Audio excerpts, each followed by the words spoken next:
This is Local 44 News at 10. Good evening, everyone. We're glad you're with us on your Friday night. I'm Glenn Cassie. And I'm Lauren Maloney. Up first tonight, the Plattsburgh Farmers and Crafters Market is nearing the end of its 15th season in business.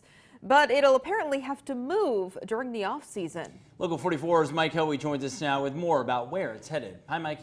Hi, Glenn and Lauren. We learned back in May the Farmers and Crafters Market will be moving from Durkee Street to the Saranac River. That's because Prime Companies is spending $22 million to redevelop the land it currently sits on. But just where along the waterfront it would go was unclear until now. The market is bound for Green Street, where Plattsburgh's sewage treatment plant is.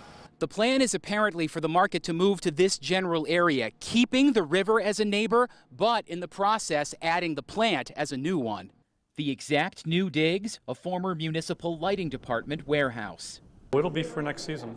We're determined to give them a good home and hopefully expand their season as well by allowing them to operate for 3 seasons or more in a much better and better insulated building as well. And they're really helping the design phases of it as we speak. The Plattsburgh Citizens Coalition opposes the city's handling of the downtown revitalization initiative in general. I think the city of Plattsburgh has a bit of an issue in that the project as proposed currently does not comply with the city law.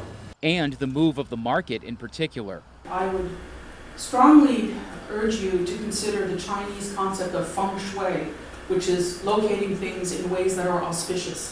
And the Chinese would tell you that you don't locate anything to do with food next to the poop plant. Group officials say in part, quote, they are being told they can move into a building, which, by the way, is too dilapidated to be an MLD warehouse next to the sewer plant. Not a great atmosphere for selling produce. The $1 million grant the city received to demolish the site requires that the building be torn down.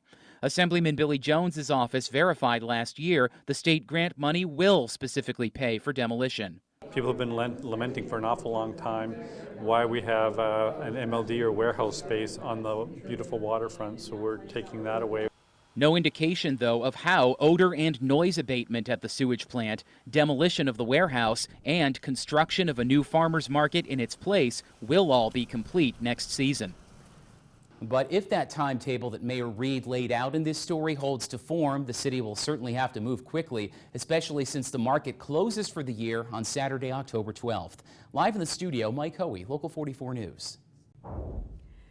Mike, the Vermont Supreme Court has ruled property